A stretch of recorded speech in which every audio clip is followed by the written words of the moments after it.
சட்னி தான் பண்ண போறோம். அந்த பூண்டு சட்னி ரொம்ப சுலபமா செய்யலாம்.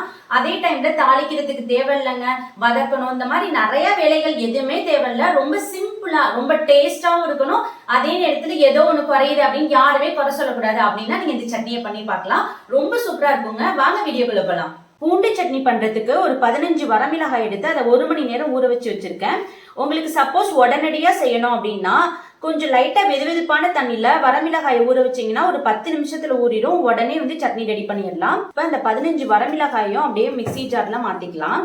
எதுக்காக நம்ம ஊற வைக்கிறோம்னா சீக்கிரமே அரைகிறதுக்கு தான்.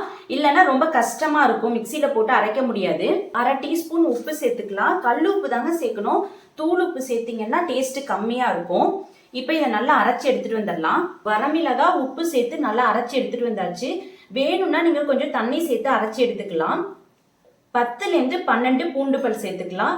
பூண்டு ரொம்ப உரிச்சு எடுக்கணும்ன்ற அவசியம் கிடையாது. இதோட ஸ்கின் இருந்துச்சுன்னா இன்னும் கூடுதல் டேஸ்டா இருக்கும். அதனால லைட்டா ஸ்கின் இருக்கிற மாதிரி பாத்துக்கோங்க. ஒரு சின்ன சைஸ் வெங்காயம் இந்த மாதிரி உரிச்சு வச்சிருக்கேன். இது ஒரே ஒரு சின்ன வெங்காயம் தான், அப்படியே 2-3 பிரிஞ்சிருச்சு. ரொம்ப கம்மியான குவான்டிட்டி சின்ன வெங்காயம் சேர்த்துக்கோங்க. எந்த சைஸ் அளவு புளி சேர்க்கிறேன்னு பாருங்க. இந்த மாதிரி சின்ன சைஸா எடுத்துக்கோங்க புளி. இதோட ஒரு சீடு அளவு தான் இந்த புளி சேர்த்துக்கிறேன். ரொம்ப புளி சேர்த்தீங்கன்னா புளிப்பு தன்மை அதிகமாயிடும். இப்ப இதை நல்லா அரைச்சி எடுத்துட்டு வந்துடலாம். பூண்டு சட்னி ரெடி ஆயிடுச்சு. இது எதுக்காக புளி சேர்க்கிறோம்னா புளி சேர்த்தாதான் நம்ம பூண்டு சட்னி சாப்பிடும் போது அதுல இருந்து ஒரு ஸ்மெல் வரும்ல, அது கம்மியான அளவு தெரியணும் அப்படிங்கிறதுக்காக தான் இந்த புளி சேர்த்து செய்யணும். ரொம்ப சூப்பரா இருக்குங்க. இது இட்லி தோசை எல்லாத்தோடையும் வச்சு சாப்பிட்றதுக்கு ஒரு சூப்பரான காம்பினேஷன். இட்லி எல்லாம் சுட்டு நல்லா சுட சுட தொட்டு சாப்பிட்டீங்கன்னா செம்ம டேஸ்டா இருக்கும்.